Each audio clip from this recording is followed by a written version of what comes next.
This is a Skeptic Frogs production. Fire. Air. Water. Earth. 8 years have passed since the Avatar's untimely end, with fear that the Avatar line may have ended, and with withering hope for the White Lotus to continue holding peace. The search for the next Avatar hastily begins. Previously on Dicebenders. You White Lotus aren't welcome. Who do you work for? We work for the lady. What size jacket are you? Give it to me. For the first time, your generation and our family had a chance to be brought up in the culture. I'm so sorry, I'm lost. I'm so lost. What happened here? We were just minding our own business. Turns out somebody beat up our limo driver And they had these symbols. Taro, I understand you're basically the leader of this group, so I think it's time for you to make a decision and to get your team in order. Me, Jaeger, and Kevin are gonna go back to the Masters. You go get some sleep and talk to your uncle. You know what? Let's just keep going on that train. Milo and Yaang, we're gonna be with you guys. You guys get back onto the island. It is night. Your afternoon nap, Milo, is now going to turn into your nightly sleep because the moon is out. It has been nighttime with how long you've had. This has been a long day for you. Oh yeah, he yawns. He's yawning constantly. He never stops yawning. You're gonna have to roleplay that now. Just so you know. All right, that was a really authentic yawn. I'm just gonna use that. Okay, perfect. Oh, guys, that's going to now be the swear sound for this arc. Instead of the cat dog, it's just Milo yawning. Aren't you glad that you waited until you couldn't capture my yee anymore? Yeah, I mean, I guess. How? I'm definitely not. I'm not going to use you. that kitty voice that Taro and Jaeger used. That's definitely that whole scene. Might You're gonna replace it? Wait, really? I'm kidding. I gold. wouldn't do that. That would get rid of a lot of the my roleplay soul. in that scene. But No, Milo, for real. I have to. What I are you literally have to talking take about? an aspirin now. Taro, I will mute you. Okay, I'm gonna mute myself. I'm kidding. I have to take a freaking aspirin, guys. That's what's sad. Like, y'all's over sweetness gave me a headache. Oh, I'm so sorry, you guys. We are too Let me continue. for the wheel. Oh my god, my head Let me hurts. continue. Listen, it's either We the don't have Uno time voice for or this. the chill voice. We don't have time for this. Well, then go ahead and talk. I bring the goofs. It is you. It really is. All right, Yeah, it's so me. Milo and Yaang, you guys finally get back onto Air Temple Island. You see Valahalaru. Milo, you look up to the attic window and you see the light is on already. He's definitely chilling in there. But really, it's up to you guys. What do y'all want to do? It's nighttime. You know, Milo, is probably time for you to go to bed or something. Yaang, what do you guys want to do? I think Milo would like to invite Yang for a pre-bedtime tea and snack. Would you happen to have cabbages and maybe peaches? Well, we have tons of cabbages. Not sure how our peach supply is currently doing, but we could check on that. I was just curious. Do you mind if we have tea with Iroh? I think that would be delightful, yes. Because I could just imagine him, like, hearing the whistle, trying to get to me, not being able to. I Yeah, want to let him know I'm alright. Absolutely. I'll, if you want to tend to your friend, I'll bring the fixings. Make sure you bring a lot of tea. So Yaang, what are you doing? What do you mean? I'm gonna go check up on Iroh. No, what are Wait, you? Okay, Was JB, that what are really- you doing? Well, did I just JB? hear that correctly? I'm getting water. Oh, Okay. Okay, and my name's good. Kevin Waters. Jesus Christ, guys. All right, you guys, Milo, you get someone to see your peach supply. It is in pretty decent quality. You're able to get a few peaches, mostly cabbages. You get some of the airbender defense squads to get some tea stuff, and all this stuff is made for you guys as you head into what is usually the barracks, but there's a side that's just for air bison, and you even have your own sky bison in there, Milo. A much older bison than Iroh is, but the two of them are kind of just relaxing together. You guys both, knowing bisons your entire lives, can tell that Iroh has taken a liking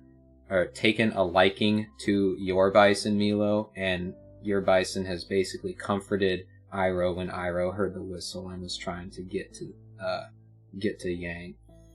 But you guys have this section that's blocked off by just like these fence lines, and you're able to just open it up and walk into the little stable area for the air bison. Because the rest of your family is gone, Milo, the only bisons that are in here are your own and Iroh. But Iroh sees you, Yaang, and goes, and like gets up and heads over to you just to like brush against you. Yes, buddy, you were right. That was stupid. And he sits down and starts panting next to you. Good news, we're gonna have tea. His eyes widen. Could have and he to goes, push over a trough of tea. His head cocks to the side and is like, I'm sorry it took so long. I'm and sorry he licks that you. I... He goes,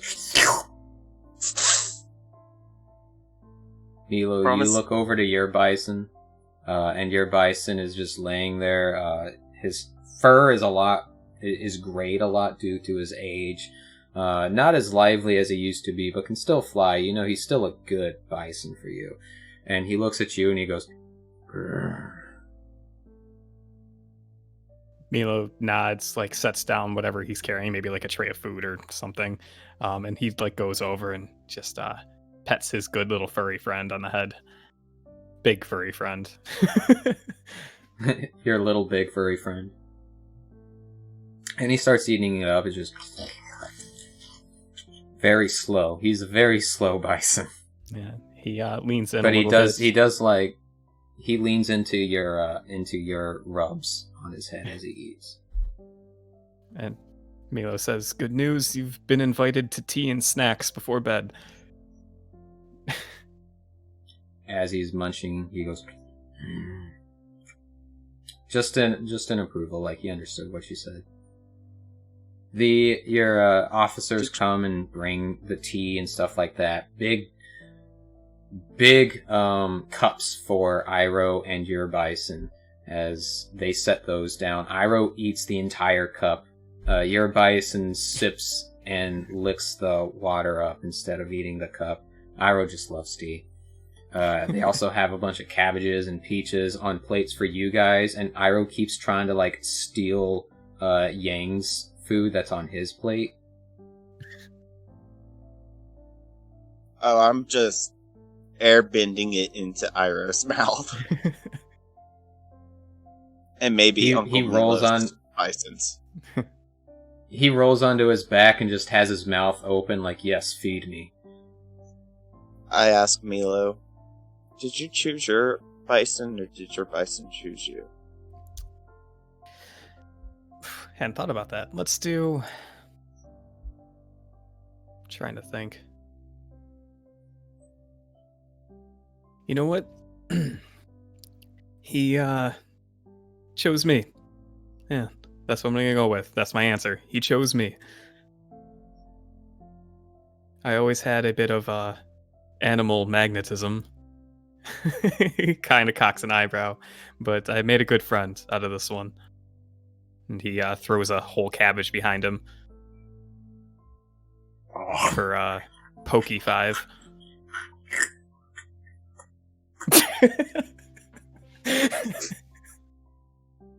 I'm sorry, what? that's his name, I guess.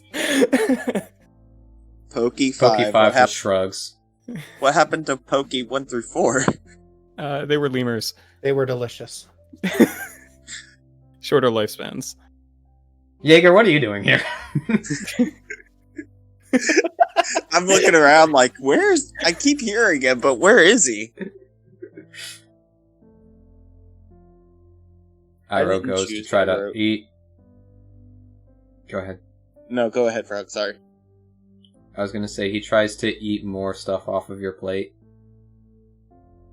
He tries to sneak, but he's definitely an enormous bison, so he tries to, like, sneak over your shoulder, but really he just kind of, like, encapsulates you with his body as he goes for your plate. I gently push Iroh back, airbend a peach into his...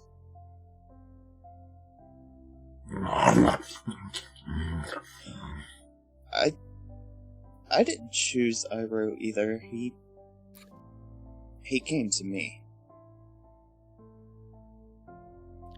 I guess they know who they'll get along with throughout their lifetimes. I don't know, I just feel this weird connection between me and Iroh. I can already tell. It seems like you have a good friend and companion. When I was lost in my mind, Iroh was my life. And I can't explain it. He's different than other Sky Bison. I wish I knew how to explain it.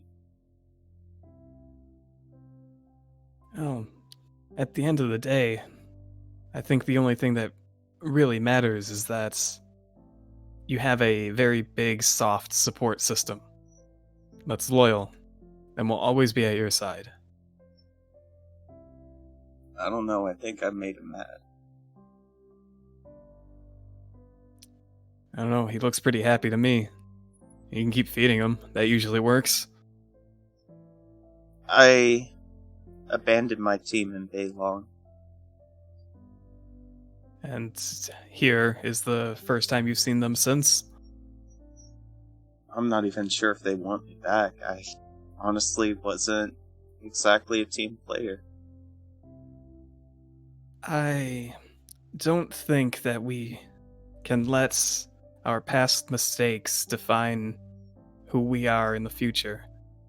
What matters most, Yaang, is do you want to help them and be with them? I want to help them, yes. I want to help find the Avatar. I don't know why, I just know that I need to help find the Avatar. But yet, the Avatar is the reason I have so much doubt. I can only hope then, if you do find the Avatar, that it gives you some relief and answers. I've only met your team briefly. They seem like a interesting bunch that's very fascinated with minding their own business. But I've seen worse people in the world, and if they're really decent folk, I'm sure they don't, and they won't hold it against you for leaving them before. Beilong destroyed my views. I was not prepared for... None of us were ready for it, to be honest. But I was not prepared for corruption. I wasn't prepared to face a world that's growing. Perhaps that's something the culture of the Air Nation needs to work on a little bit. The world is growing and changing. And when I was growing up, I kind of had a front row seat to it all. So I adapted to it fairly well, and I still had my airbending training and learning from my father. But I can imagine what the more rigorous teachings at the Air Temple, how distant they can make one feel coming into all of this. And he just like gestures at everything around him. It's not just distant towards all of this, and I gesture to everything as well. It's everything. Attachment, morals. Everything was so black and white, and attachment was forbidden, and I don't understand. Like, I have an attachment to Iroh, but yet an attachment is not allowed. Everything is black and white, but yet Bei Long just proved everything was not. That's the... Go ahead.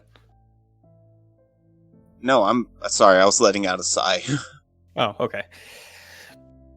I think that's the funny and difficult thing about the world, is that it often challenges us and the things we believe or once believed.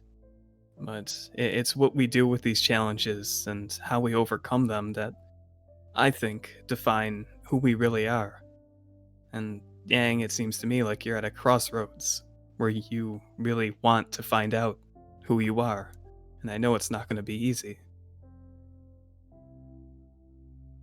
But on the bright side, I don't think you have to do it alone. You have those weird friends. No. You have a team that I'm sure would welcome you back. That you've traveled with for some time. And even if nothing else, Yaang, I want you to remember that no matter how bleak this world looks or how lost you feel, your Uncle Milo's always going to be here. You always have a place wherever I go. So don't be afraid to come calling. I met some interesting airbenders in my travels before I came here to Republic City. They were traveling air nomads. I met someone there. I gave him my glider. But in that brief week I was there, I actually felt free. Did you enjoy that feeling? I did. Then But I don't know if that's the path I'm meant to follow. the only path you're meant to follow, Yaang, is the one that makes the most sense to you. No one should expect you to follow a path that doesn't resonate with who you are. And take it from someone who's walked many paths in his life. It takes a little bit of trial and error. But when you find the right one, it does click. You just have to not be afraid to take that step. How do I know who I am when I've been compared to Aang? Or Janiro? Or even you? Or even grandfather? I think you'll figure out who you are when being compared to the rest of our family no longer matters. Yes, there's a legacy behind you, Yaang, but that legacy doesn't define you. Your future is untold. The places you go, the things you'll do and accomplish, that's for you to decide. And even if the world tries to tell you who you are, you don't need to listen. You've given me a lot to think. And people don't think that I have a good head on my shoulders. That I'm nothing but some good looks And he smiles and finishes off his tea. Well, I wouldn't be able to say that about you since I don't have too many memories. We're building the memories now. What was Cora like? And you see Poke 5 Strong? rests his head. Rests his head right next to you, Milo, and Iroh actually does the same. He calms down and from his goofs and lays down next to you, Yaang. And I think after another Yaang, you can just copy and paste the one I did earlier.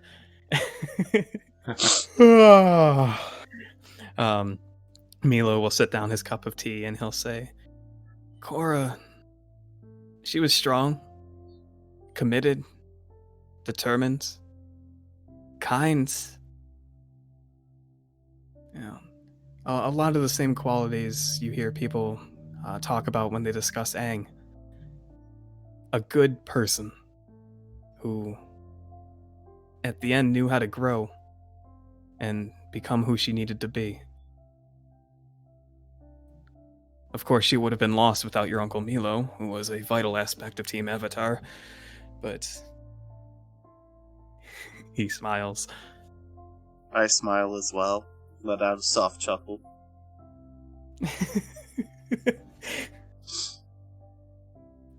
Listen, Yaang, it's getting a little late for your old uncle. You're not so old, uncle. I didn't say that. It's getting late for your uncle. I do want to mention, before we start cleaning up, that your friends came here with a message from the White Lotus looking to retain the services of Val. Val's capable of finding people, as you know, and I talked to Val before setting up that he would go with them, and I talked him into helping you find your mom, if that's something you still want to do. I think about it for a moment. I think we need to find the Avatar first. Milo And smiles. I sort of got some of the answers I was hoping to get. Then maybe the path you walk will bring you both to the Avatar and your mother. The world's a big place, Yaang, and I find it important not to feel too constricted, too defined. I enjoy the sensation of being free as well. A favorite saying of mine was to be as free as the wind, because the wind can go anywhere. So I hope the wind carries you wherever you wish to go. And Yaang, hearing that sounds very reminiscent of something that Rost has said before. He said that's an old Airbender Traveler's quote. I smile. Uncle Milo, do you have a glider I can borrow? I thought you'd never ask. Of course. And, I imagine that if that's the end of the talking, we can clean up, and I think Milo can get him that glider. Mm-hmm. After Milo goes to sleep and I get the glider, I let Iroh be, but I just fly around for a bit. Okay. And I think at that point we can cut to the other three. I think that's a good moment. So the three of you have taken a trip in this cab to the mid-sector, which is where the Stay Inn is located. You guys eventually get to the front of it. It's a massive hotel, like 8-9 stories tall. It feels like a skyscraper looking at it from the floor. But you head inside, and it looks a lot like the same way that the one in Beilong looked to you, Kevin, just much smaller scale. There's a lot of people in this place, even at night. It looks like a lot of people that were traveling via a ship or a train are trying to, get their keys for their rooms and stuff like that. It seems like a very busy place, and the interior of it looks... Anybody ever watch Sweet Life of Zack and Cody? The interior looks the interior looks a lot like that. You've got a couple of steps down into like a sitting area. You've got not an elevator, because those don't necessarily exist yet, but you do have like a stairway to your right side. To the left is like employees only rooms and stuff like that, and you've also got the desk that's just this long countertop that receptionists sit in the back behind and deal with the customers and stuff like that, getting their keys. It's a bustling place. You see a lot of people coming up and down the stairs as well. There's 2 sets of stairs rather than a stairway and an elevator, but very clearly you can tell this inn, just like the rest of this entire city, is constantly busy. Nice. I'm assuming already woken up and we just got out of the cab, right? No, I'm Yeah, you guys got out of the... Yeah, however you want to go inside. Yeah, I'm woken up from my nap after Taro shake me up awake. Probably saying, Kevin, you don't get your big ass, get your big butt off of me. Oh, is he a cuddler? Yeah.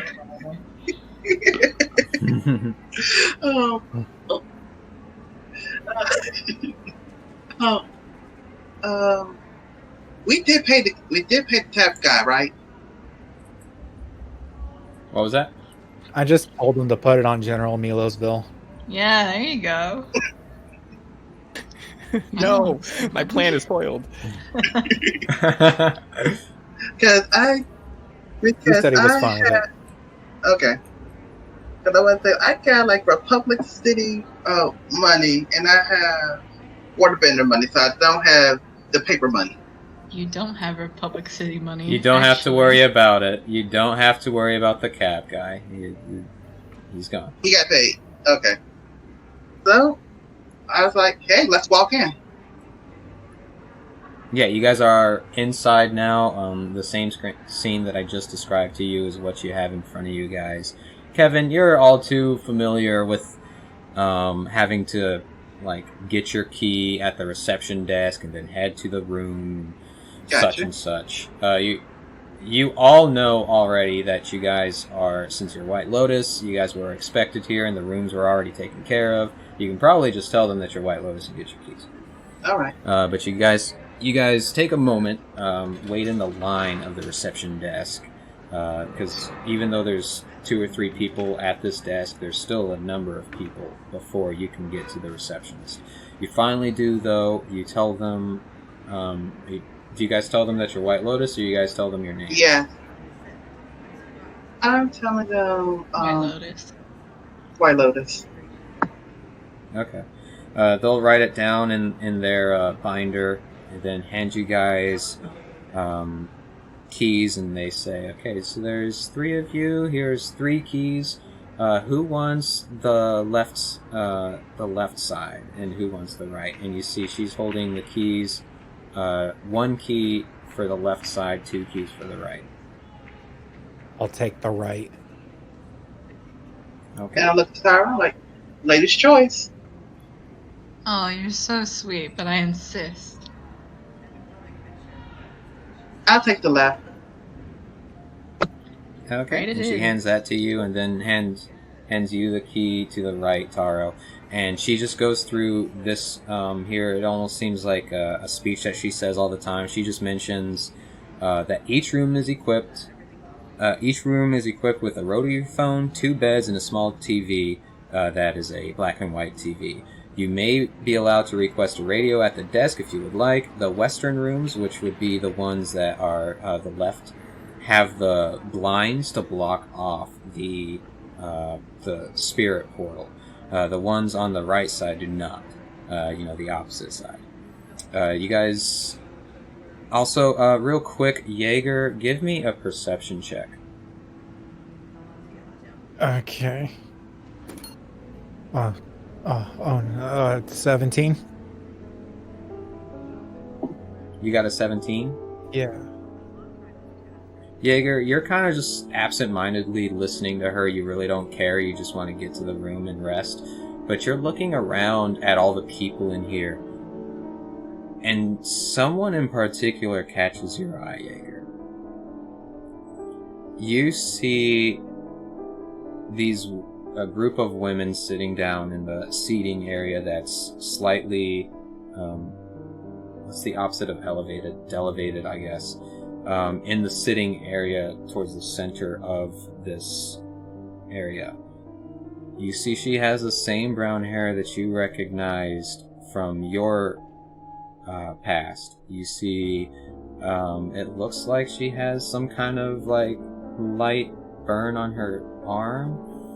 Your heart skips a beat because you think to yourself,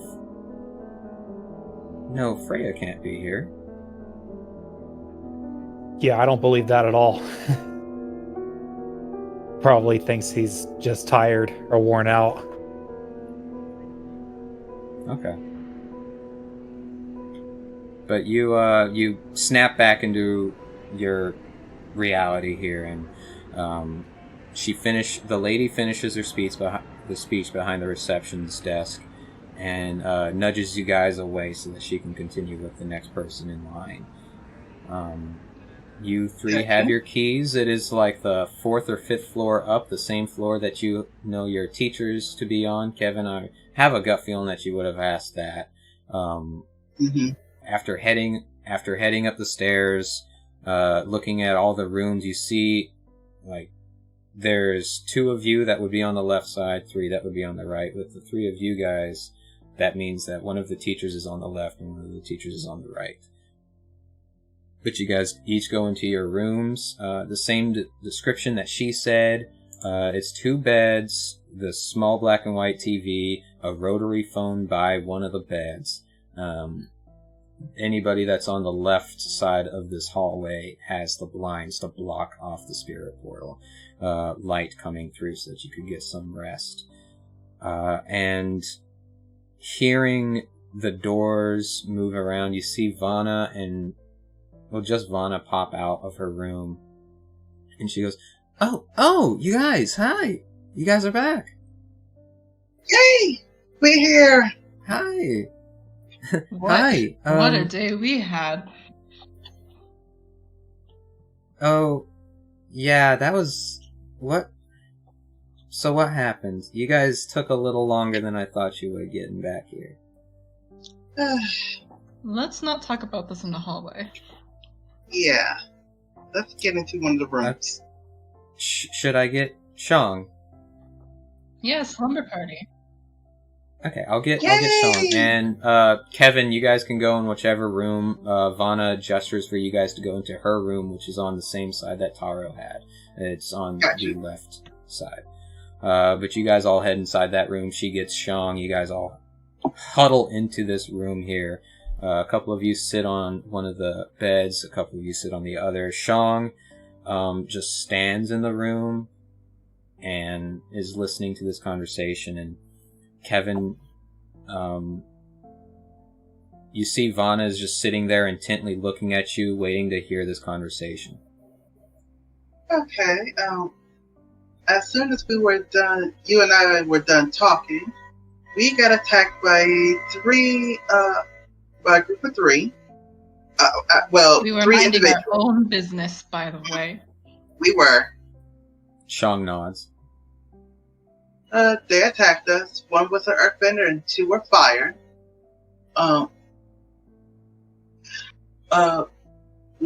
One ran for the hills, the other one we knocked out, and the other pretty much spilled the beans of what's going on. They're part of a group called, let me check my notes real quick. Wow, I completely forgot to write it down. The Bending Revolt group. They're led by a lady. He was kind of skittish on what was her name. I think it was just the lady. As a proper noun. So it sounds like she probably just goes by that, doesn't give them their name. Like, this guy, was he just like a thug, or... Like, She said that okay. the lady hired him to ruffle us up. To scare us out of this town. Like, ruffle you guys up, as in you guys are benders, or because you guys were White Lotus? Because we're White Lotus. Oh. Well, that's interesting. I would think that benders would want us here after seeing all these bender restrictions in town. Yeah. As we were talking to the Earthbender, who was spilling the beans, they were thinking, after we told them, hey, we're just going to build a school here, they were kind of fine with it. It was just they got paid to ruffle us up. For them, it was just business. Was she... Okay, you said the lady told them about this. Was she paid... Did she pay them, or did she get paid and had them do it, or something? And I looked to Tara like, I think she paid them. Earthbender Sandy Boy said the lady hired them to ruffle us up. I don't know if she was paid by someone else, and but that's what we know. They gave us the location of where to find her, but we're minding our business. Right? Right. Right. Well, the thing is, though, if there's a Bender revolt going on in town, that's kind of something that we need to know about, too. I think that's something that maybe we should follow up on. We want to get in good standings with the council here so that they help us open a school, help them see that we're not just here to help the benders, we're here for everybody. Right. And as this conversation is going on, Shang walks up to you, Jaeger. Shang walks up to you, Jaeger, and just comes down close that only you can hear what he's saying, and he goes, "Meet me in my room." And he walks out. Okay. It's gonna be a little bit of a delayed follow. Jaeger's still kind of in shock. He's kind of messed up right now. He doesn't really know what to think or say. He's just thinking back on the one henchman that brought her up, and now the possibility of her being alive is really messing up Jaeger. And so after that, I guess he's gonna follow Shang back in there to the room or whatever. Okay. And the conversation in this room continues, where Vanna's saying, I think it would be important for us to inspect that. Shang and I are going to speak with the council. Hopefully tomorrow we're going to give them a call, and because they never really gave us a specific time for us to state our case.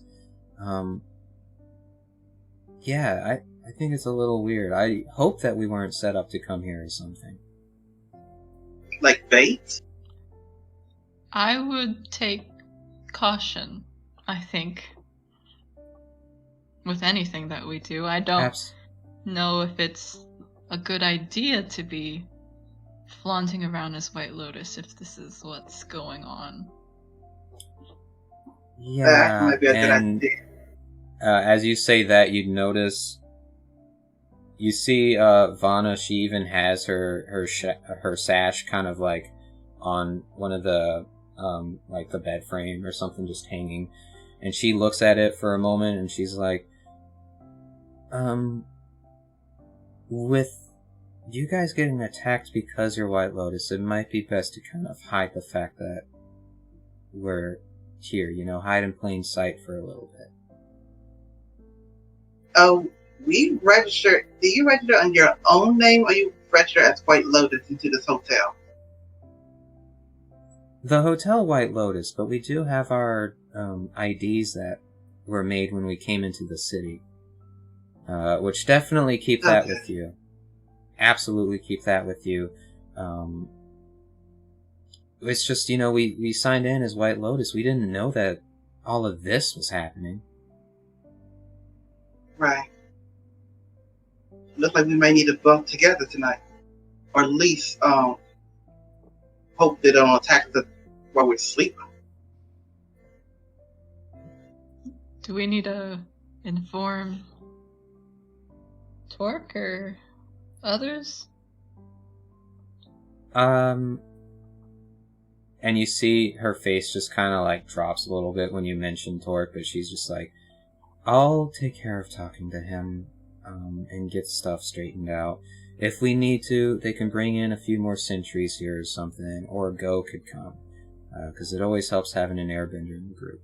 But yeah, let's just not worry about that tonight. I'll give him a call tomorrow. Oh, speaking of airbenders. That's right. We saw Yaang. Yeah, he's around. Really? Yep. We saw him at Airbender Island. I'm sorry, and as you guys... No, you're fine. As you guys talk about that, the camera kind of pans away from this room and goes into Shang's room. As Jaeger walks in, you see Shang is sitting there. He's got candles laid between himself and just an empty spot on the floor. And the candles are lit, and he's meditating, and he looks up to you and he goes, "Shut the door." I close that door. He gestures for you to sit at the candles, or, behind the candles, so you guys are facing each other with the candles between y'all. I do that. And you see he's got his circle of fire around him. He goes to, he reaches to make one for you, but you start it yourself, and he pulls his hand away and puts his hands back in a meditative stance, and he sits there for a moment just kind of looking at you.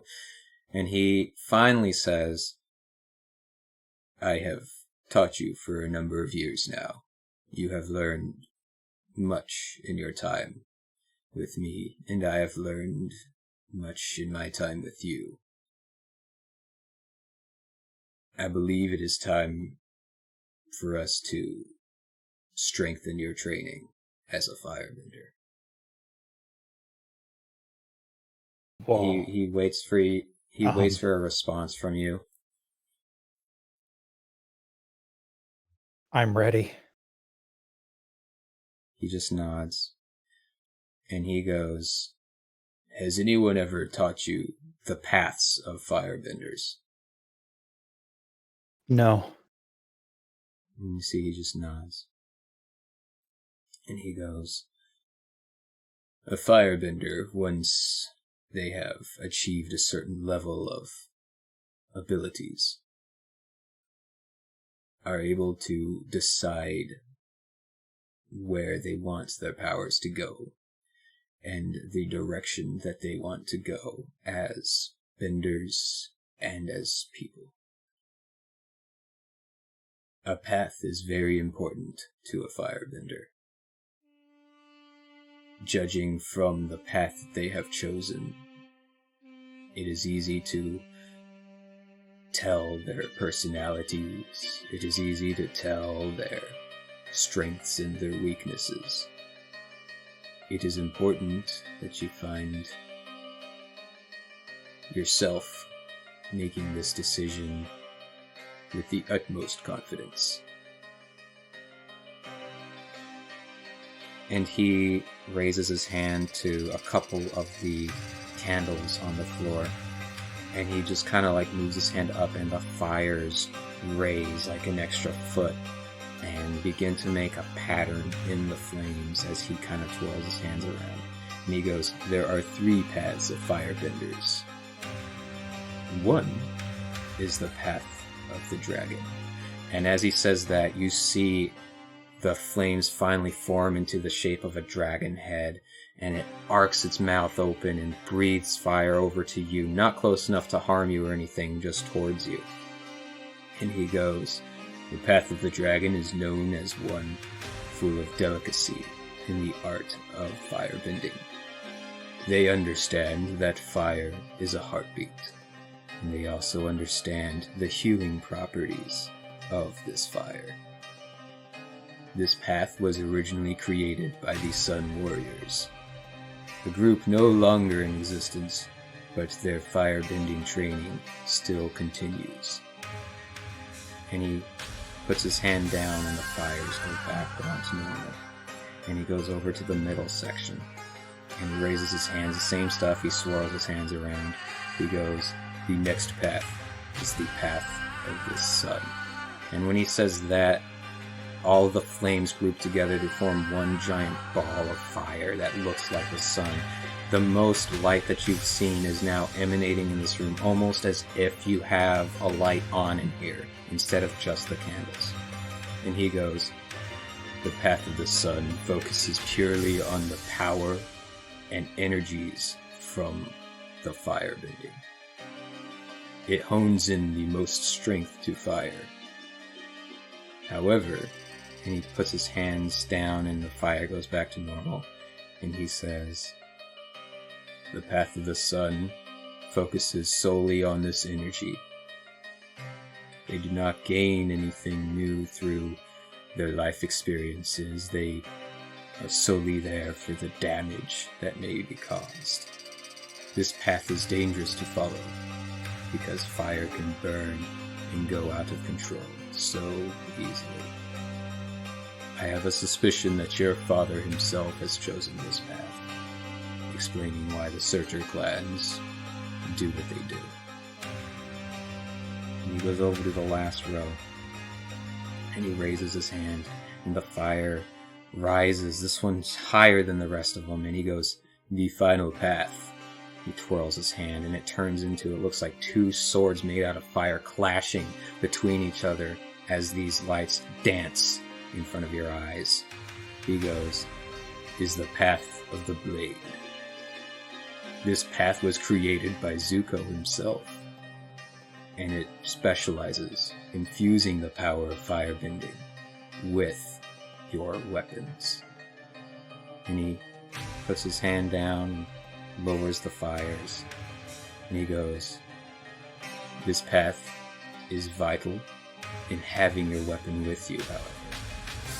If you are separated from your blades, it's almost as if a part of you is gone as well. And all of the fires go back to their idle stance, and now the light in this room is just illuminating you and him, the small rings of fire around you guys. And he says, choosing a path, and you cannot turn back.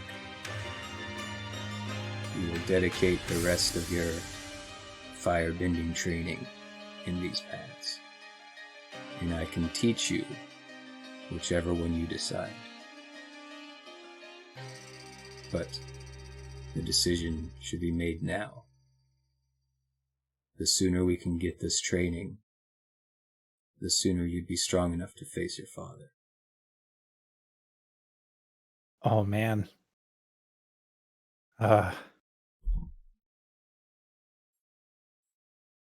I'm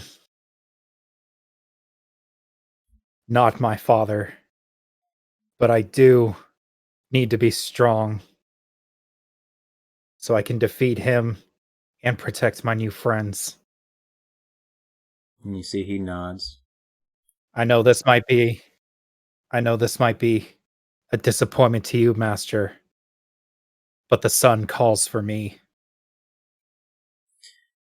You see he sighs a little bit and nods, and he goes, that would be the easiest for me to train you in. because I myself chose that path. I am shook. Sorry to And break the room. he finally... I am shook No, by you're that. fine.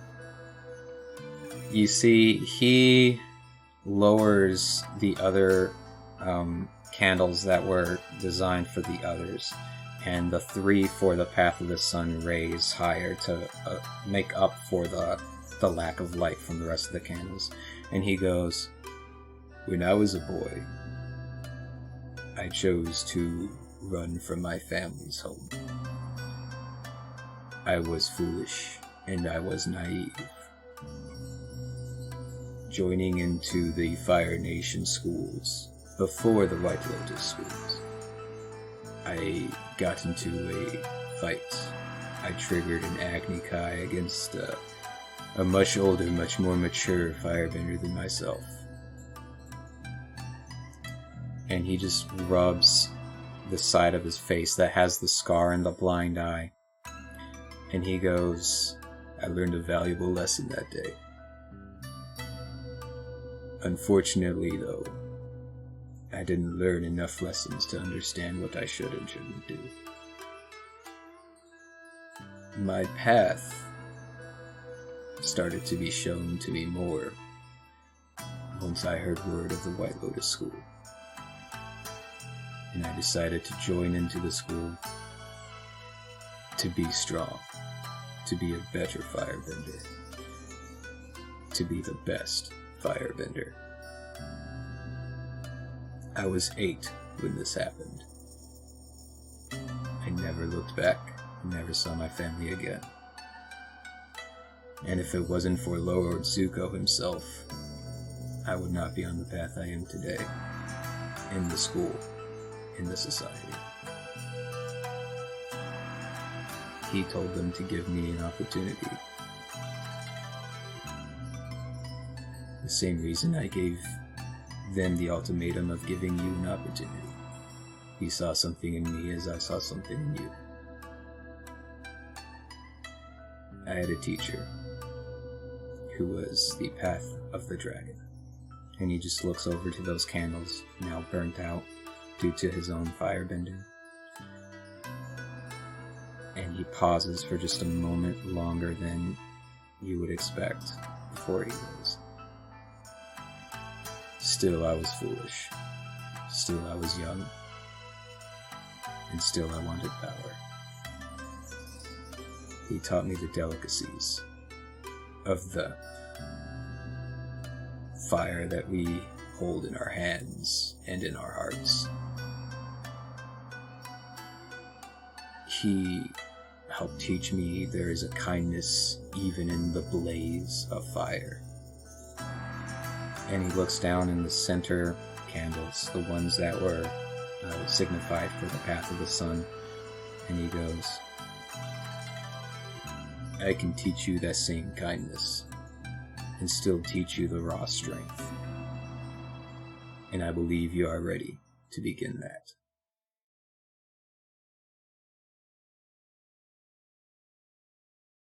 I'm ready whenever you are. Ooh. That kind of caught me off guard. I thought you were going to go for number 3.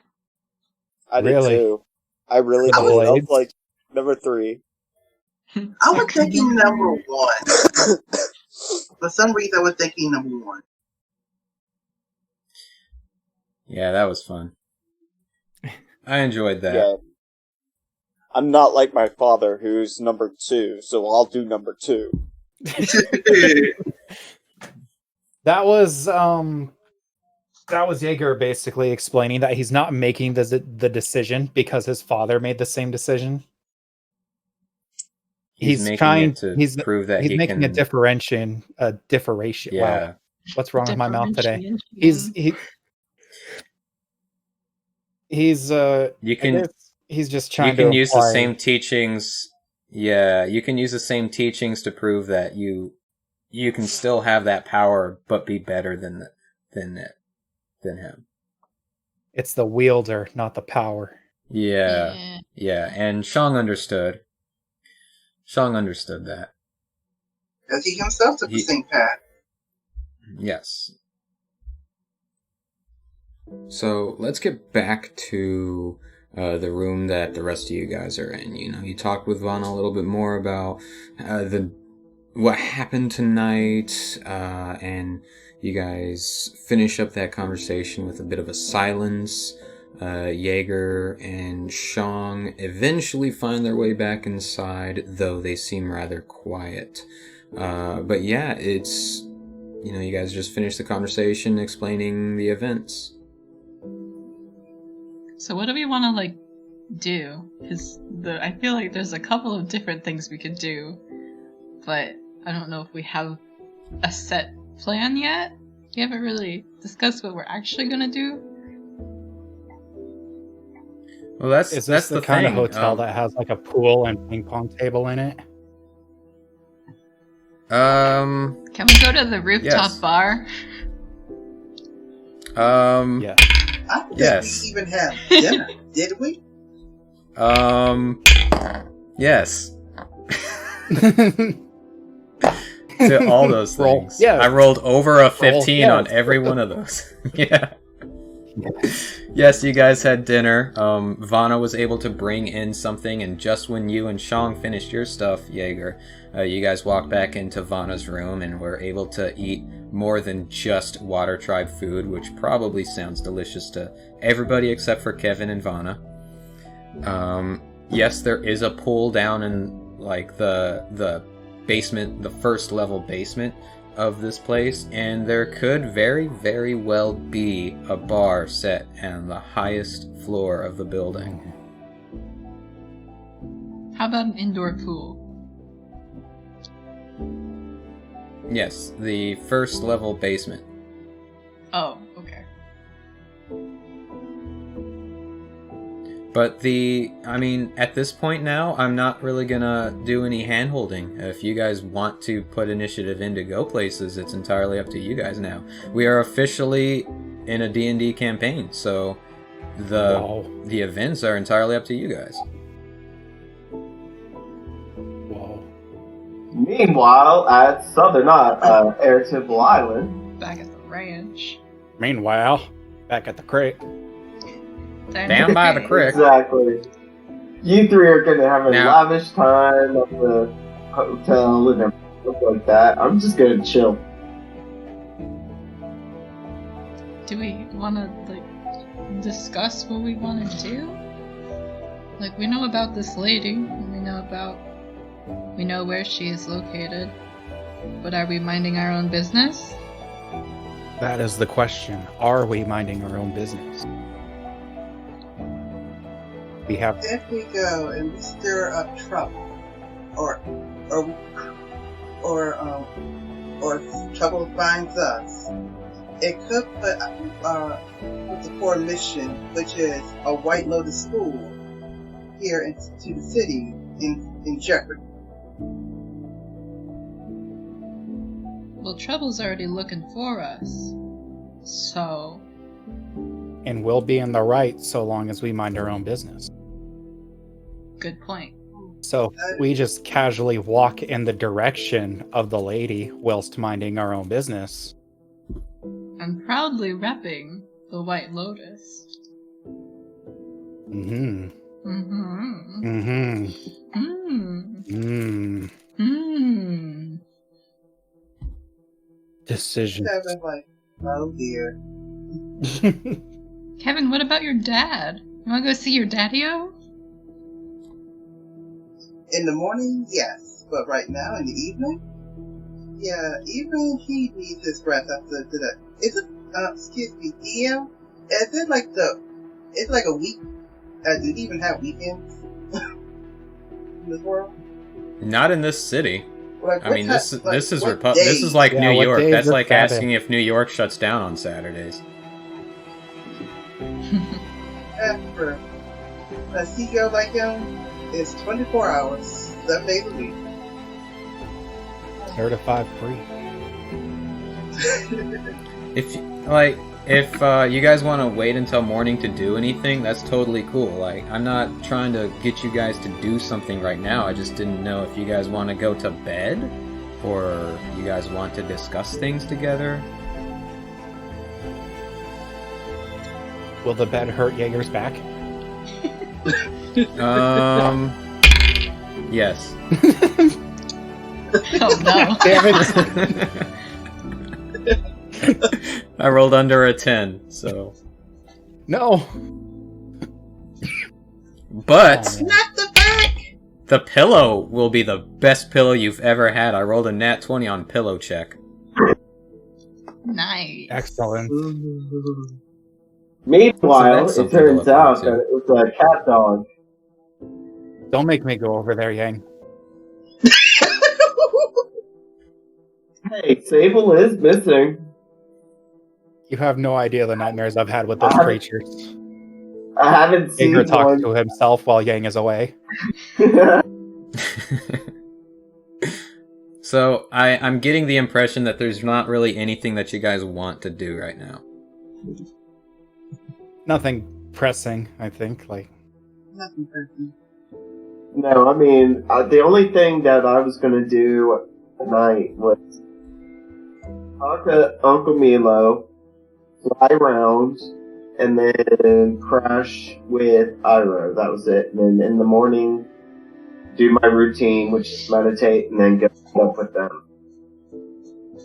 and plus, like, story Okay. speaking, like, 2 of the 3 members in this hotel are traumatized from the earlier events. So it'd be kind of... Mm-hmm. I feel Strange. like Taro probably wouldn't sleep. I mean, very you guys well can talk tonight. about that too. Same You, with like, Jaeger you as guys well. can have one-on-one with each other. Like, if Jaeger wants to go speak with Taro about that stuff, Kevin wants to go speak to Jaeger, like, you guys can interact with each other. It's okay. You guys don't have to be Absolutely not. afraid. No one can interact with me. Jaeger kicks the door down and yells at Taro, saying, "I hate that frog. What Can frog? we talk about that frog? I don't know what frog Valhalla you're talking law. about. The frog. No.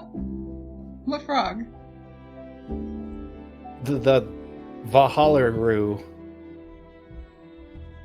Oh, yeah. Man. He did the mind thing and you left.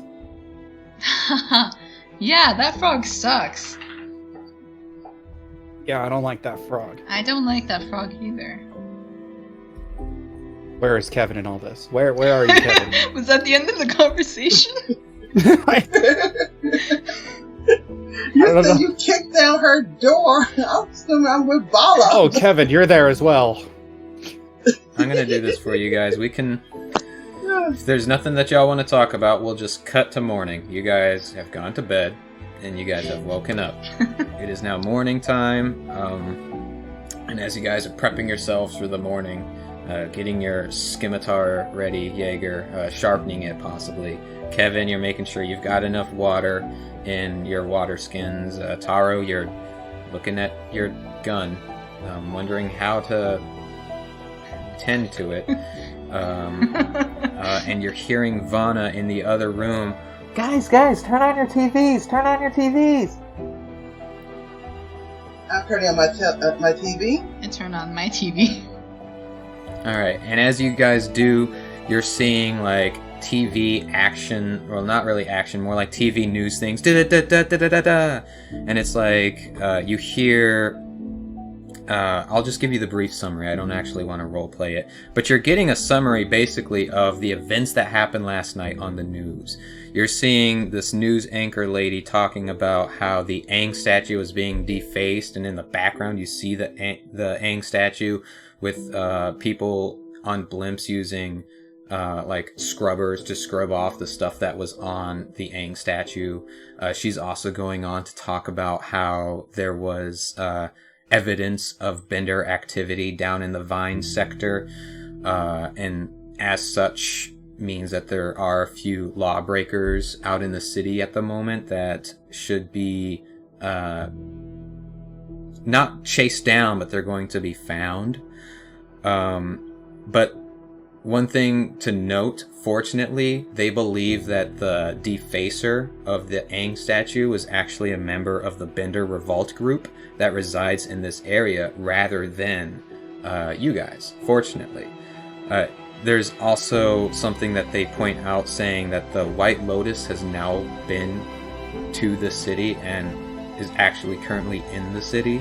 More specifically, it says that they're even in the stay-in hotel that's in the middle sector of the city, according to an anonymous tip by a cab driver.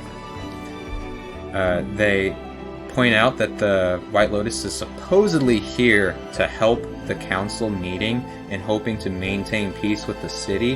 However, the events that happened last night show that they are not, they don't seem to have a grasp on maintaining peace at the moment. And then it says more news at 11, and then it carries on to something else. Wow. So, did we get docked because we didn't pay the taxi driver? I think we did pay. I thought we did pay the taxi driver.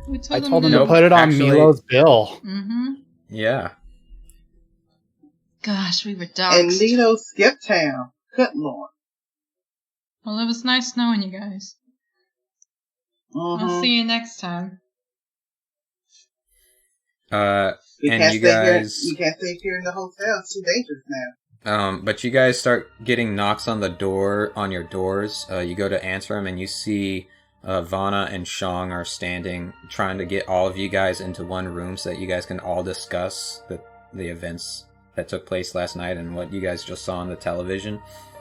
And once you guys all get inside, Shang looks very upset. Not necessarily at you guys, just at the fact that you guys have only been here one night and they're already putting slander to the White Lotus name just by saying that you guys don't know, don't have any control in any of these situations. And he kind of looks at the whole group and says,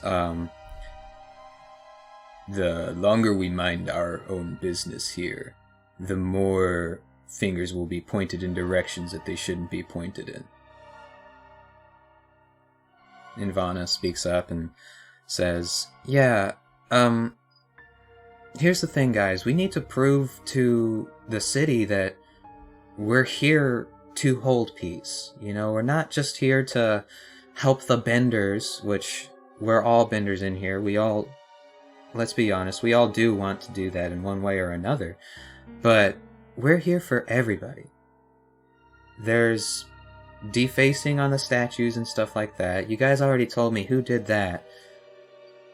But he's under control with Milo, you said. The problem is, though, of this Bender Revolt group that they were talking about, and all these other events that are happening, if they're saying that we're not going to do anything for the city, we have to prove otherwise. There's no point in them bringing in a school if they don't think we're going to do anything to help them out. Looks like you need to track down this group then. Does the city want this group gone, though? They are lawbreakers. No matter how you look at it. The law states that Benders cannot use their bending in the city. I would suggest working with the police in the city, or some way that we can gather enough information to find this group. You guys have the information on where their hideout is. The question that I have is if during the daytime they'll even be there. Would the police even help us? We don't have much authority in this town. Town city. That's a question. Yeah, I was gonna say that too. I mean, it doesn't hurt to try. We've got, we obviously have Milo on our side. Milo? Yeah, we could use Milo.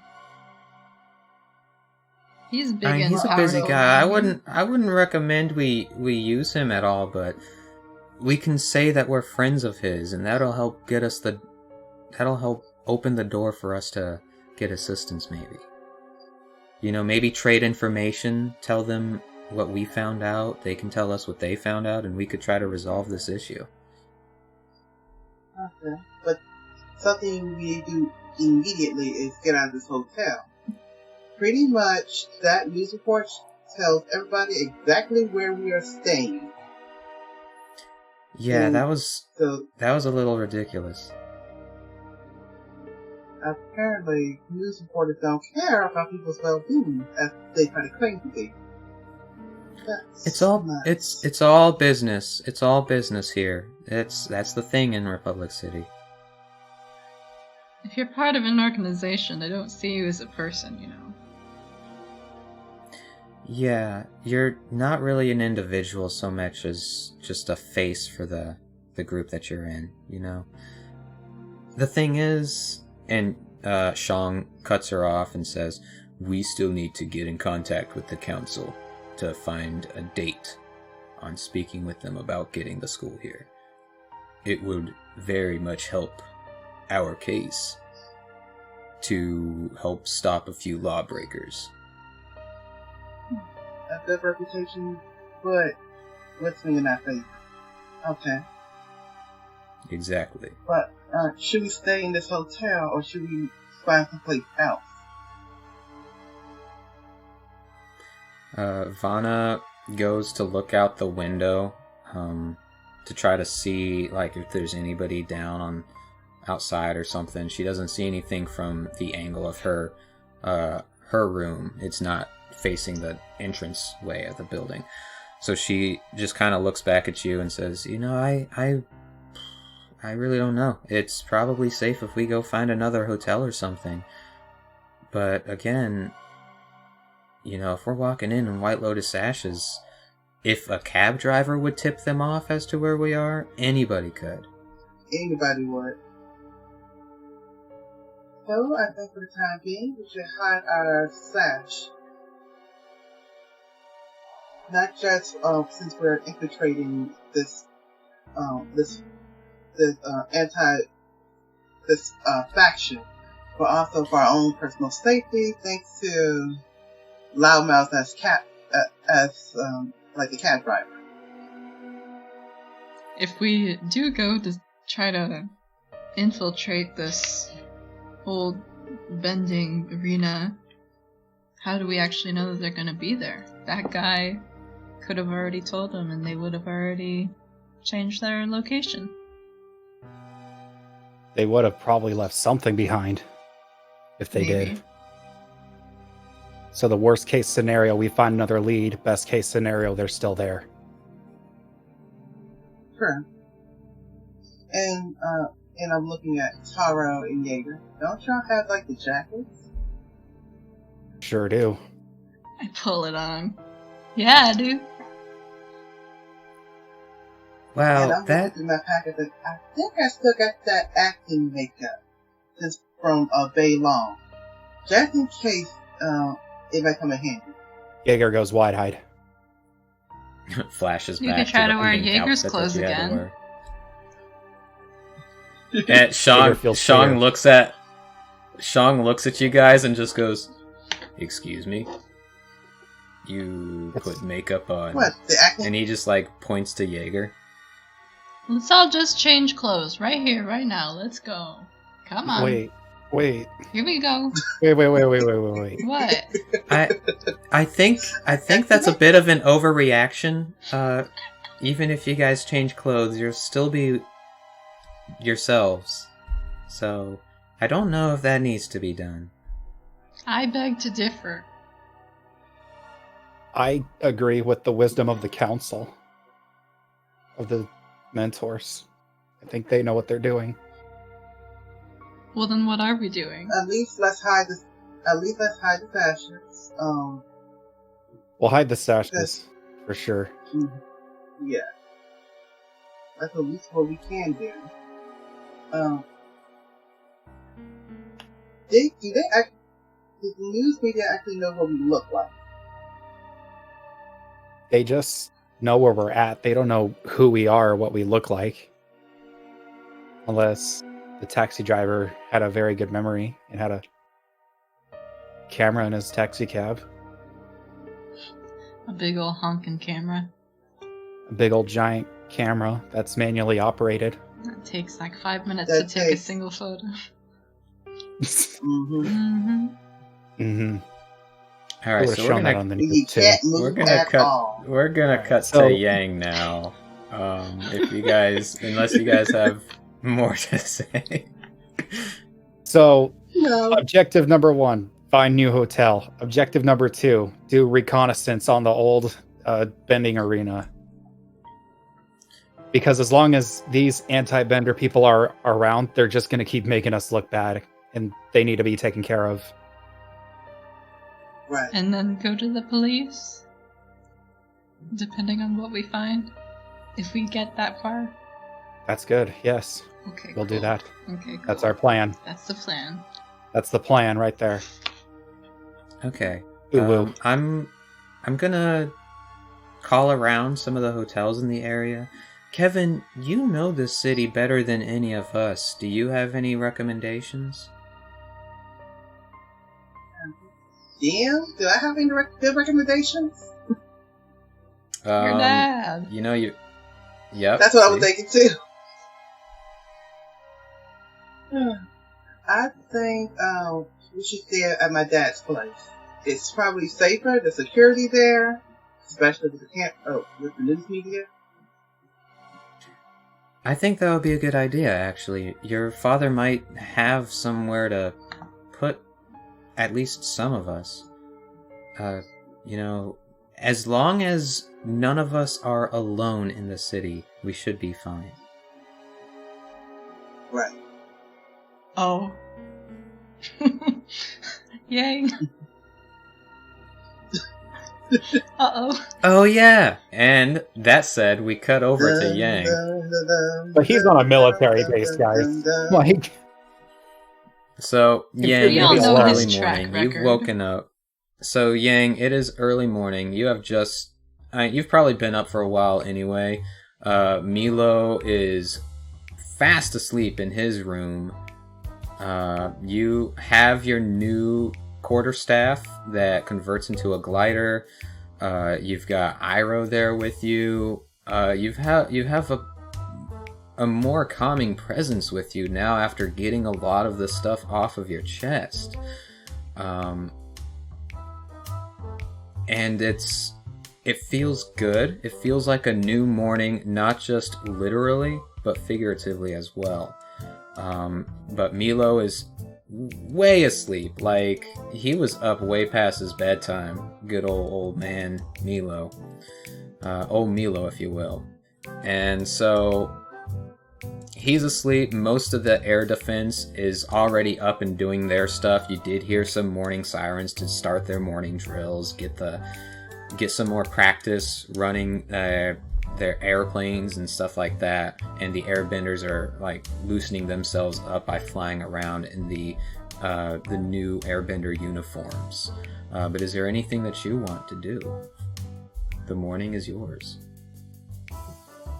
Go look for Valahalaru and see if he would like to go with me to go meet up with the other members of the White Lotus. Okay. I'm pretty sure Milo showed you where he stays at. So you climb your way up to the highest point in the Air Temple Island's temple. And as you come up to the very top of the stairs, there's a small door that you open up and you walk into the attic that looks unfinished, but it still has some sort of remnances of the Air Temple or Air Nomad aesthetic. And you see Valahalaru is just laying very comfortably on a hammock, and he's got this small bowl of what looks like dead spider flies, and he's just eating it like popcorn, staring out the window, facing the Aang statue and the Western Spirit Portal, and just watching it like it's a television. And he finally looks over and sees you and just kind of swallows and goes, "Ah, good morning." Good morning, Good to Bella. see you are up. This is my normal time to get up. Normally I would be meditating, but I thought I would get an early lead to get up to meet up with the others. Would you like to join me?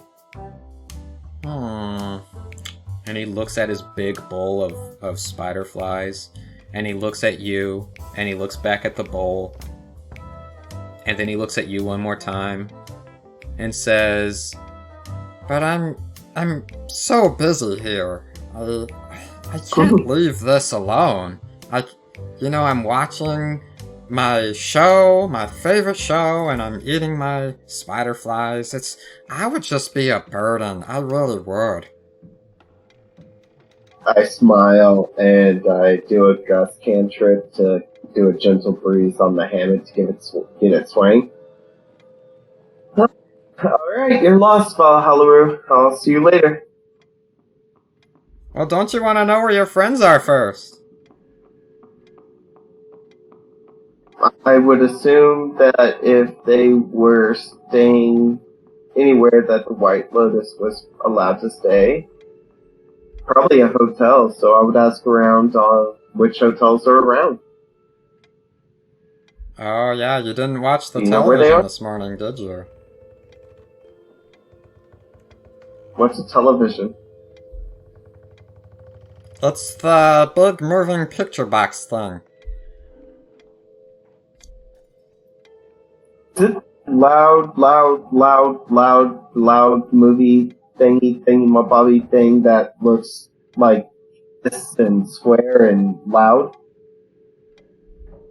Yeah, I mean, it's loud if you have the volume up, but on the side there are these little knobs that, that's irrelevant. But yes, that's what a television is.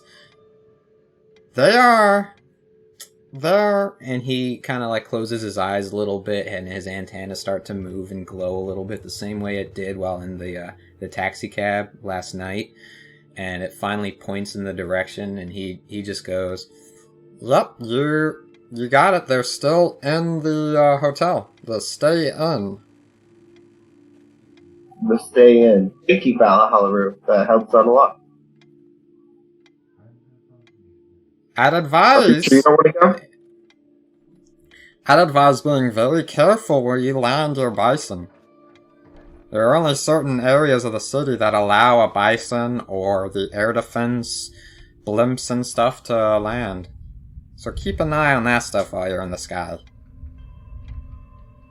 I was gonna let Iroh relax and unwind and use the glider to get across the water and then walk up to you said the Stay In? The Stay Inn, it's in the middle sector. You're gonna have to go up the mountain quite a ways. Yeah, so you sure you don't want to go? I am positive, and he just leans back into the hammock again and grabs his bowl and uses his tongue to pick up any of the spider flies that landed on the floor after you gusted him a little bit.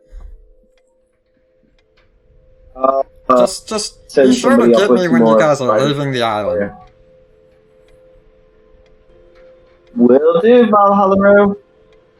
So, after a bit of time, you fly over to where the Stay In is. It's pretty easy to see it since it has the Stay In logo and the big branded letters on the side of the building as you're flying up the mountain.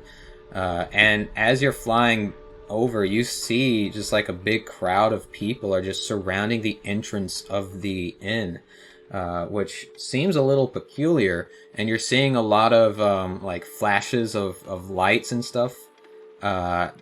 At this high of a distance, you can't necessarily see what it's about, but you can tell coming in through the entrance is not going to work out very well. And I do have to ask you one thing. Are you wearing the White Lotus sash that was handed back to you, or do you just have that in your pocket or something? No, Kevin still has it. I told him to hold on to it. Okay. Cool. But yeah, you can, in that case, you can tell it would be a bit of a challenge to get through that crowd to get into the Stay In, but you're not entirely sure what's going on down there. Lands near the crowd, I guess. to find out what's going on. Okay. So you land off to the side a little bit, kind of in an alleyway so that, they don't see you flying or whatever. You try to avoid confrontation with that. You land, I will say for the length of time that you would have had to fly, it would just have been 1 chi. I'm not going to be an ass and have you spend all of your chi or whatever because of the length of time that you would have had to fly. So with that, you've got your chi spent, you've landed down, and you're heading up to the crowd of people. And you're seeing now all the flashing that you saw were these big, handheld picture capture, or motion, not even motion, they're, in our world, just cameras. In this world, I don't know if they would have been called anything fancy, or what Yaang would even call them. Just moment capturers or something like that. And you're seeing flashes, and there's one reporter that's wearing this, brown scarf that's tied around his neck, and he's wearing this very not old but worn almost duster jacket, and he's wearing this earthbender uniform underneath, and he's got a bit of a 5 o'clock shadow as he's fixing his camera, and he's just this damn thing keeps jamming up, and he's tinkering around with it. He turns around and happens to see you, and he doesn't really say anything. He has no reason to. To him, you're just another person walking around in the street. But you're seeing similar stuff going on with the rest of the people.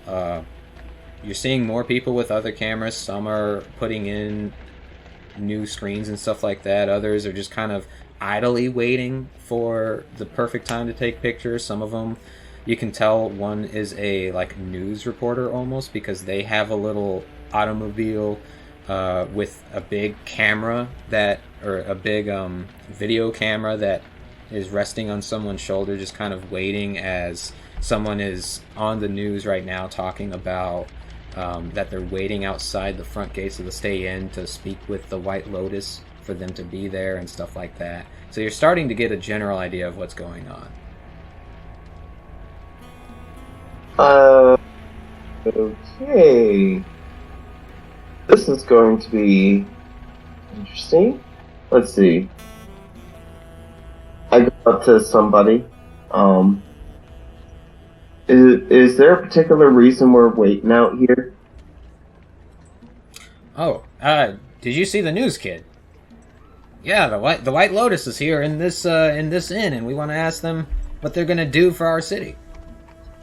Wish to talk to the White Lotus about what they want to do for the city? Of course, that's what news media does.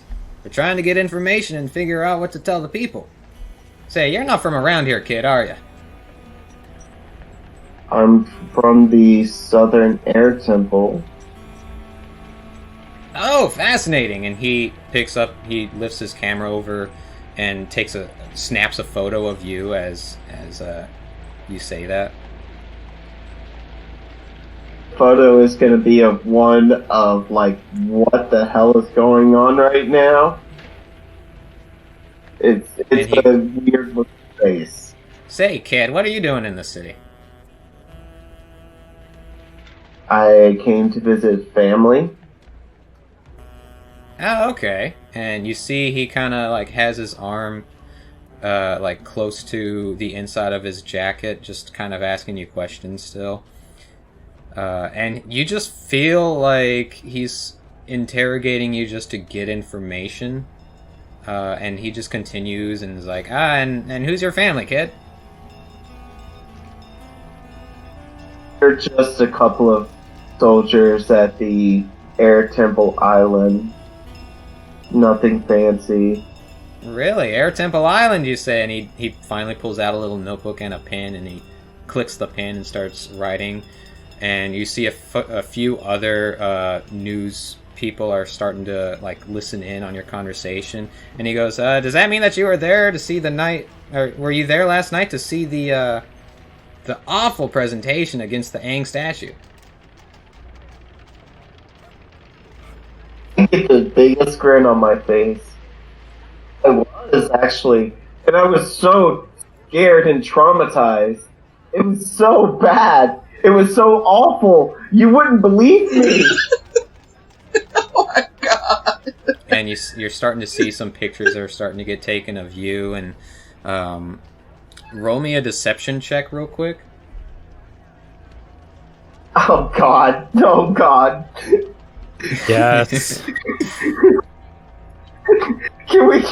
Oh god, this is You bad. can do this! You can What do were this! you expecting? You're Yeah, what are you lying. thinking? Trying to lie to the media? Okay, that's. I'm like scared. That's a 19, and my deception is a +1, dirty 20. Okay, let me see what he's got. He got an 18, so that's... I don't have any sheet for him right now, but deception, that's charisma based. So I would say that it's neck and neck either way. Or perception would have been wisdom based, but yeah. So he just kind of looks at you and goes, "Ah, really? And did you happen to see who was doing it or anything like that?" I honestly don't know. It was like this one group of really, really scary people, and I was being chased, and then these saviors with blue and white, they came out of nowhere and saved me. They came out and saved you while you were on an island with the air defense. How could I have been on the island with the air defense and see what was going on? I said I was on my way to visit family who live over there. You asked if I saw anything, and I said yes, which means I was around when the whole situation took place. Roll me a perception check. Perception? Okay. Mm-hmm. Oh, I am not good at lying, people. No. Don't. Jeez. That would be 10 plus 2 is 12. You can tell they're not buying your story at all. But he just goes, "Oh, well, I'm very sorry, Southern Air Boy, that you were feeling this stuff. But here, how about you walk over with me and I'll see if I can get the full story out of you. How does that sound? You got a minute?" Actually, I have to And a get couple of going the other now. ones start. I have to go tell my grandmother. I have to go Your tell my grandmother grandmother, about she lives on the White Air Lotus Temple Island as membership. well. No, actually, my grandmother is staying here. She's visiting as well. She's from the Really? Northern Air Temple. The Northern Air Temple. Ah, interesting. I thought that was only a White Lotus location. No. Are you sure, The kid? White Lotus do have a school there. But the Northern Air Temple is full of airbenders. I don't know where you got your information, sir. Well, it's just that the Northern Air Temple was built by the White Lotus, whereas the Western and Southern Air Temples are the ones that the people, the Air Acolytes, live on. So I'm asking you, sir, is she White Lotus, or... Hey, you have to understand, I'm an air nomad. You said air nomad. Therefore, I wouldn't have said Northern Temple if I wouldn't have met air nomads at the Northern Temple. I'm smiling the whole time. You're smiling, but so is he. So he just goes, "So you're saying that she is an air nomad at the White Lotus Air Temple?" Not a White Lotus Temple anymore. It's a Northern Air Temple. The White Lotus do have a small outpost there, but it's an air temple now. Uh-huh. And he just starts writing, and more people start taking pictures. You're even seeing that the news lady that had the video camera and stuff is starting to like come over to you with her microphone, and you can't really hear what she's saying, but a lot of the attention that was around the front of this building is now directed right on you. You are the center of an entire crowd of news anchors and newspaper people and all of this, just hearing this story, this back and forth. Meanwhile, in my head, I'm secretly hoping that my friends and the other people inside are taking advantage of the distraction I'm trying to cause. Speaking of, so But you literally just Jaeger- found out about that. What did Jaeger do? Jaeger, Kevin, and Taro, we're cutting back to you guys. So you guys have made the plan to... What was your plan? Step 1: find new hotel. Yes. Step 2: And taking out the sack. investigate the bro bender arena. Step 3: police. Step 3: ? Step 4: profit. Yes, that's my 4-step plan. I have it written down. It's set in paper. That is And what's happening. Vanna gets off of the phone and is like, okay, so I found a more lower end hotel that feels fine with taking us. We're gonna have to get some yuans because we are staying here for free. Not gonna be staying there for free. So the unfortunate thing is, Kevin, you may have to call your dad and see if some of us can stay with him or something. Can't we all just stay there? It's entirely up to his father. I will not find Shang nods your approvingly. the creepy basement. I won't. Alright, I'll give my father a call. Alright, and you give your father a call, and that's where we'll end the episode. So, thank you everybody for listening. I hope you enjoyed that episode. I enjoyed that one. That was a good one. Really deep moments on both sides. And Milo, this might be the last episode that we need you on, unless there's something else, unless the group decides to just keep you around. So it feels a little bittersweet. I'm the pet uncle. Saying that's the end. Here, let me give you a It glider. is. It's like I'm not dead. I'm just going away. Yeah. General Milo was tragically hit with a tire iron and put to sleep. Oh, I guess I am dead. Never mind. It is Sounds like tragic. you'll hear his- Wow, that was.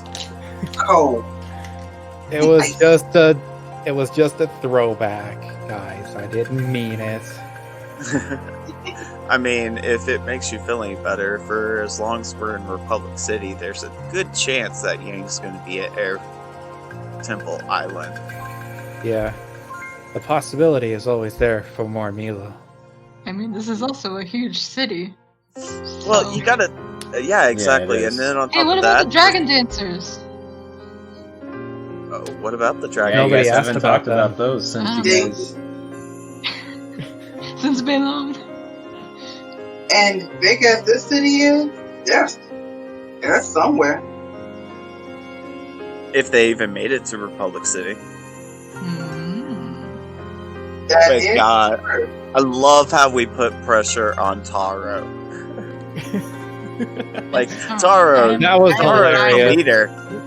That was hilarious. And accurate. I can make great decisions. Hold on.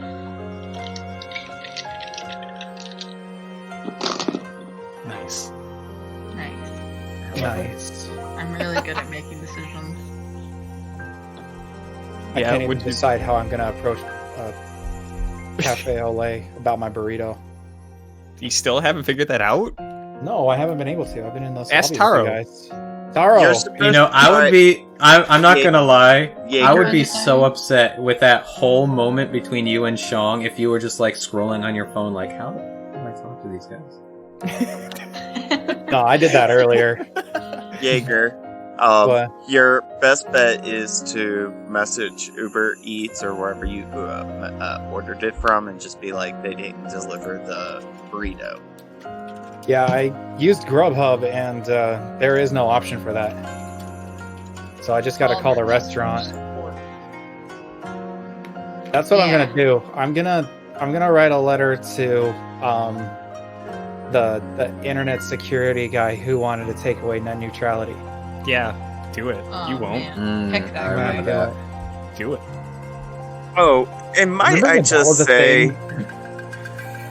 round of applause to Chris. Like, wow. Yes, thank you so much for coming on here, man. Yeah, happy to be here. Happy to meet some Yeah. people. Some cool people. I had an absolute blast role-playing with you, too. Oh, before we leave Republic City, however, I will be going to Uncle Milo and asking him to put on my tattoos. Hey, that's spoilers. Jaeger wants a tattoo. Everybody Can I gets get a tattoo? tattoos. Yay! Yeah. Hey, Milo, real quick, roll me a performance check to see how good of a tattoo artist you Oh are. no. Please. Okay, sure. Oh, Don't God. mess this up. Let's see. Don't you dare, I'll be upset. Well, this character doesn't have perform as a skill, so... Mine's like, Oh, 18. nice. 18? Nice, okay. Well, so not yeah, they're pretty good. necessarily, because in case you forget... See, this ain't fair. This is so not fair. I roll high and all the bad happens to me. Everybody else rolls high, all the good happens to them. Brock was like literally roll for snoring. Yeah. Okay, so to explain how that mechanic worked, okay? It was a 1 through 5, you don't snore. 6 through 10, you snore just a little bit. 11 through 15, you Mind snore you- quite a bit. And 16 through 20, you are super loud. Mind you, a critical failure is a critical success. Ah. No, And I because rolled- because it's a skill check and it doesn't. Everybody I mean, wants to be good at snoring. it's a whole Yang. new We're mechanic. jealous. It's my mechanic that I made for me, myself, and you guys. So if you don't like Well, it, wasn't then you just shouldn't have the rolled what you did. snoring, sir. It wasn't just the You should have snoring rolled either. differently. Yeah, you should have rolled different, dude. It was you. No, there was My another mechanics were instance, and I perfect. can't remember what it was now. But there was another instance in which rolling high was extremely bad, and it was like, really? Was No, I it the think what it was puking now. after the bison prank? No, it was something else. It was after the bison prank. It was after the snoring. You were rolling for Iroh. Does he snore? I don't think that was it. There was an Iroh No. snore check. No, Iroh doesn't I remember snore. it. No, Iroh actually Iroh, snored I was out. jealous though. Iroh doesn't snore. Okay. No, he don't snore as loud as Oh. you do. You know what? You Before just we snore louder before than a we bison. That is a before we fully end this episode, Milo, could you roll me a snore check? Yeah, we Oh, gotta figure God. this out right now. Put my dice Right. away like 3 times already, but sure. Hold on. Natural I'm 20. sorry. No, it's cool. It's cool. I love rolling dice. It's great. That sounded like sarcasm. It wasn't, I promise. Which also sounds like sarcasm. I got a 14. All right, you're a pretty loud snorer. I snore louder than you. That is that. So it is an airbender thing confirmed. It's an airbender thing. Strong lungs. Now it's canon. Mm-hmm. canon. Watch Bastard All right. Go be Yeah. like a thunderstorm. Natural 20. Here, Thunderstorm. let me roll to see if Go Please. snores. She got a 7, so she snores a little bit. What about Sean? Shang, oh man, I can see him snore. He got a 7 too, so they're both equally snorers. Should I What just about roll for the Pokey rest? 5? All right, Yeah, let's see Pokey Pokey 5. Yeah, Pokey 5 got an on 11. Tort. 11, so Pokey 5 snores. And Torque She's- got a 9, Pokey so he 5 snores. snores louder than. And Vanna got a 12. Vanna's a loud Oh. snorer. Or a moderately Okay. loud snorer. What about Driver? Oh my god. What is wrong with everybody? 15, Like a he driver or snores cab too. driver? He must be Okay. an airbender. Now we need Valhalla Honda. Oh, Valhalla? Yeah. Oh, I hope he gets a nat 20, because that would just I hope be he snores fitting. real loud. He got an 8. Okay, so never mind. Oh, What about the sandbender? All right, so thank you everybody for listening to this podcast. What about Ludini? The classes used. Ludini.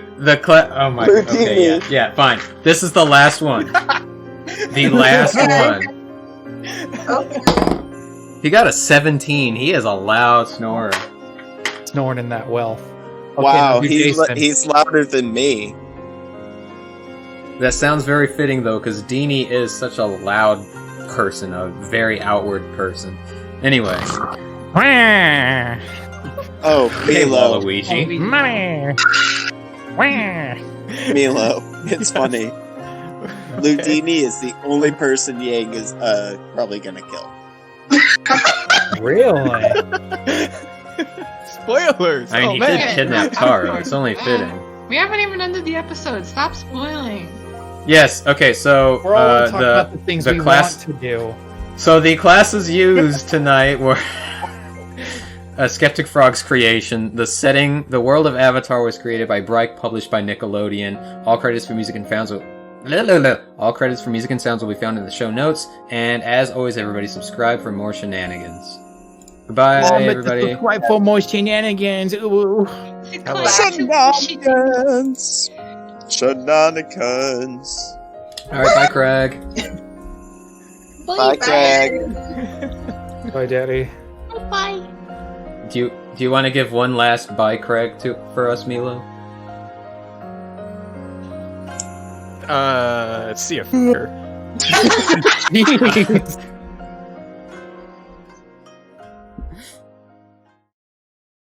From the earlier events, so it would be kind of.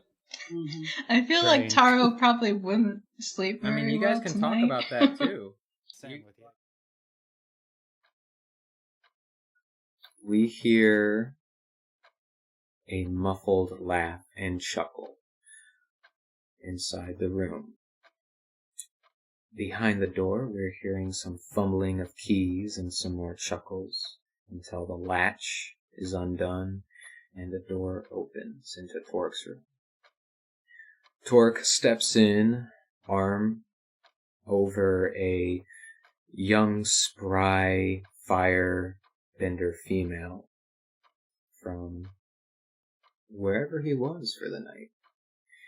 They continue to laugh and enjoy each other's company. He tells her to sit wherever and get comfortable as he stumbles his way over to the liquor cabinet to grab something to drink. He trips over himself a little bit.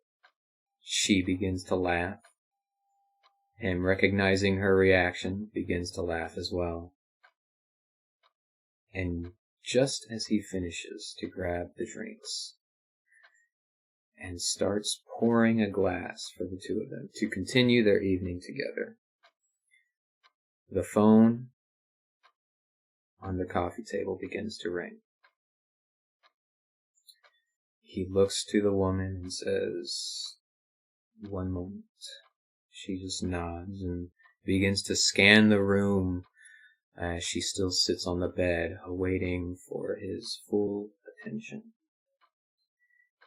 He picks up the phone and goes, yeah, this is Torque. Hi, it's me, your favorite. Are you busy? Are you free? Taro, and he almost drops the bottle of liquor.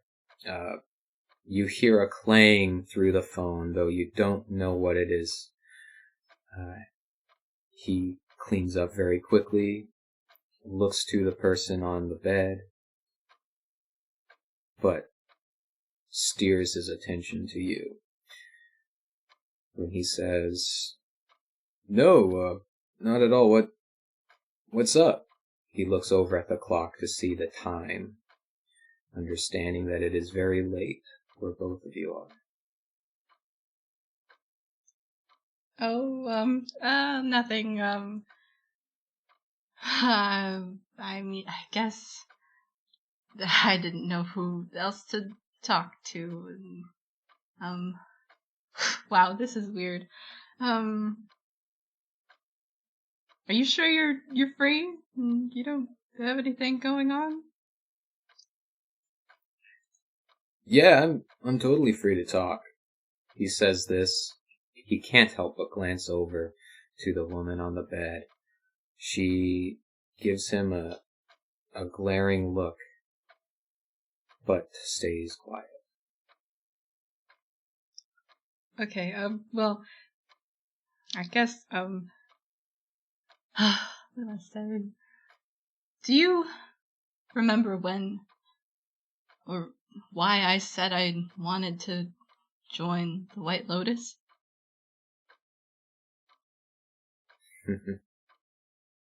I do. I don't think I could ever forget that day. Yeah, me either. You kicked my butt. I guess I've just been, thinking a lot. Man,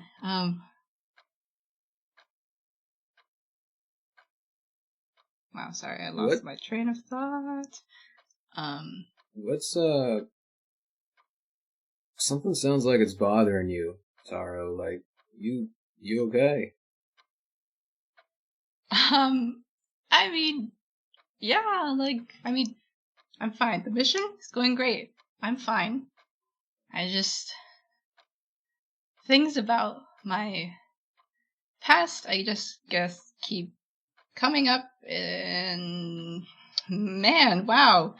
Boy howdy, I sure do feel like I shouldn't be here. Oh. Yeah, and Phew, I'm not asking for advice or, wow, or even anything at all. I'm just questioning why I should even be, here. Why I feel like I've lied to you, to everyone. I'm definitely not cut out to be a leader of any sort. Sorry. I'm fine. As you're talking, he moves his foot over as he sees the woman on the bed is about to open the bedside drawer of his night desk. He does this to shift the nightstand so that she can't look through it. She gives him a glaring look, and he doesn't pay her any attention at all. Instead, he says, Taro, you're thinking too much.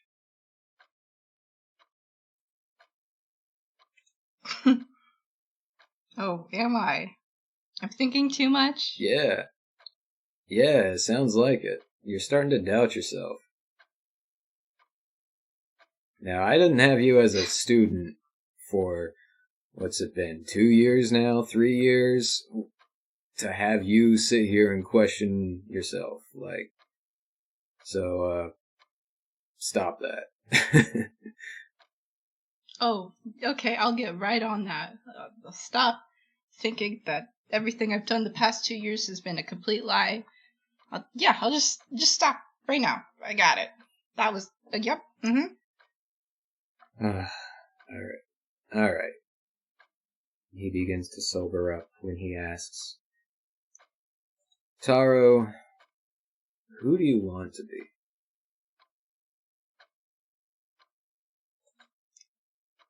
What do you mean? Well, you say that you're lying to me and to everybody else. So it's either you're trying to hide from your past or trying to be somebody that you're not. So who do you want to be?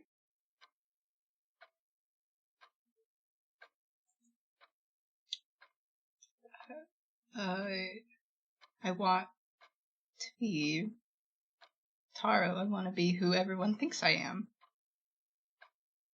I don't want to be who I left behind those years ago. I want to be Taro. Then you are Taro. When I tell you you're thinking too much, it's not because I'm telling you to not think at all. It's because you're not listening to your heart like you should. I've been in the same boat. I've got a past too. I get it, Yeah, same, It's...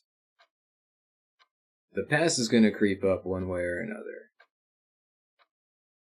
But it's who you are when it does that makes the difference, not who you were. But I don't want all these people that have come to trust me to suffer when it eventually does catch up to me. I don't know how I can do that to everyone.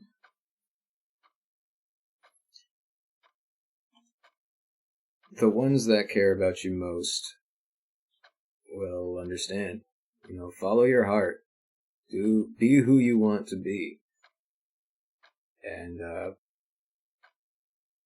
they want to give you a hard time about it, then they don't have a right to tell you who you are.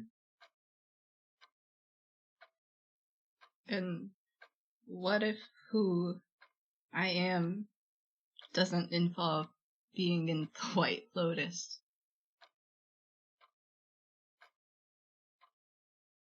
Then I would say that's a decision that is Tara.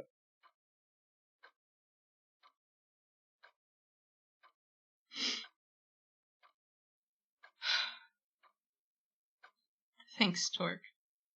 This kind of life isn't cut out for everybody. I get that. But listen, I don't care where you came from. That's why I never ask. I don't care who you were, and I sure as hell knew that you didn't know who you were when you stepped in. But that's not stopping me from having your back any step of the way. You were lost. I saw that a mile away. And I didn't care. And those that care about you wouldn't care who you were either. I've got your back, whatever you pick, Tara.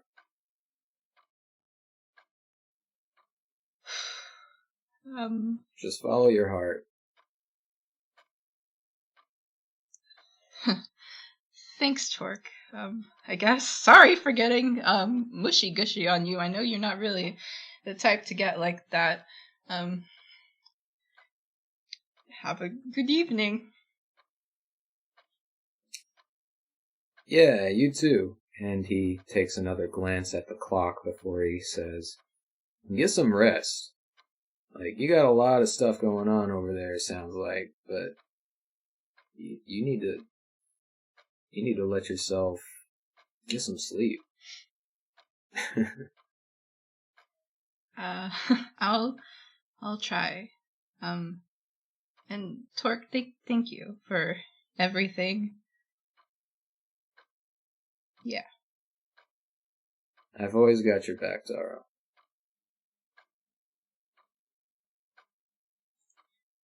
I wish I could say the same about you, but you're really tall.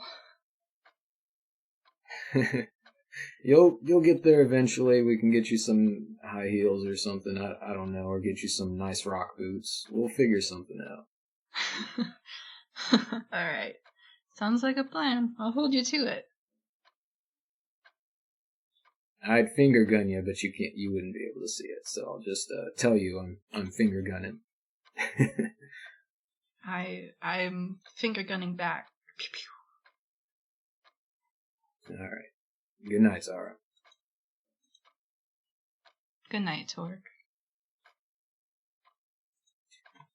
He hangs up the phone, pausing for a moment, just collecting all the words that were said between the two.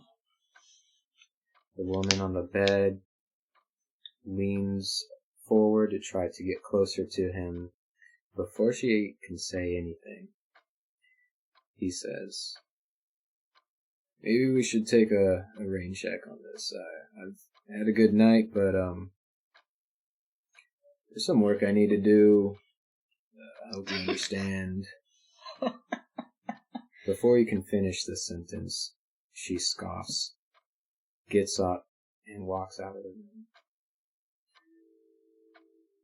He doesn't seem bothered. Instead, just looks over at the drawer she tried to open. The same drawer that has the picture of himself with the young water tribe woman. He grabs a pen and paper, sits down in front of his coffee table, and begins to write a letter. Dear Grand Lotus Master,